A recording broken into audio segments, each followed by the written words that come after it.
Hi! Siak ni Ramirez Vlog, feeling vlogger nga taga Isabela, nga maumpay na pundar na ngi. So for today's video guys, ayan tara magluluto tayo ng turon. Kasi guys, may saging ako dito na galing pa sa China na nabubulok na, malapit ng maagnas, char. So kailangan pa natin yan pakinabangan. So ayan guys, puro fast forward ng aking gagawin kasi alam ko naman kapag masyadong mahaba yung video, hindi nyo papanoorin. So puro fast forward na lang guys. So ayan guys, binabalatan na namin yung saging na aming gagawing turon. O tignan nyo guys, paagnas na talaga. O, may mga sira-sira na kaya hindi na natin yan isasama. Tapos may kasama akong dalawang bata dyan guys, nang gugulo sila. Imbes na mabilis kong matapos, ayan, nang gugulo sila. So ayan guys, after mabalatan yung saging, ayan, himay-himayin na naman natin yung wrapper na ating gagamitin. Hiway-hiwalayin natin guys. Para mas mabilis natin ibalot mamaya yung saging na ating binalatan. Ilang piraso lang naman yung aming gagawing turon guys, kasi 13 pieces lang yung nabili naming wrapper.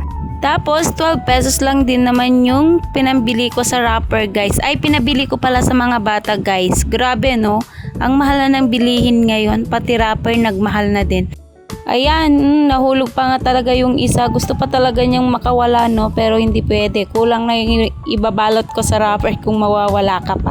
Char! So after kong mapaghiwa-hiwa-hiwa-hiwa-hiwa-hiwalay yung wrapper, ayan, hiniwa-hiwa-hiwa-hiwa ko naman na yung saging.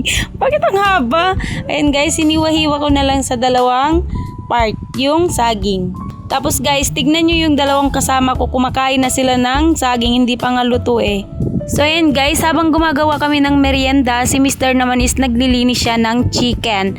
Kasi may binili kaming chicken kanina sa bayan guys, ayan, nililinisan na niya tapos ire-ref para ma-stock tayong ulam. So ayan guys, balik na tayo sa ginagawa natin. Ayan, maglalagay na tayo ng sugar, ididip na natin yung saging tapos ibabalot natin. Madali lang naman magbalot ng turon guys. Una, maglagay ka ng sugar sa plato tapos ididip mo lang yung saging tapos ibabalutin mo na. O di tapos na.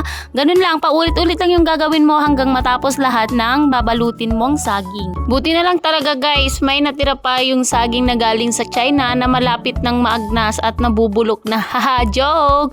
Pwede pa naman yan guys, pwede pa siyang balutin guys at pwede pa siyang makain.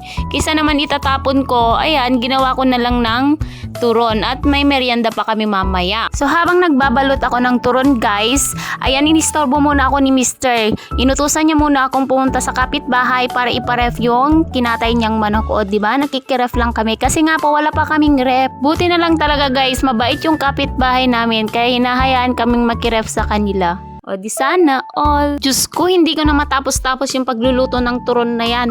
Ang dami-dami kasing inuutos ni Mr. So ayan guys, balik na tayo sa ginagawa natin.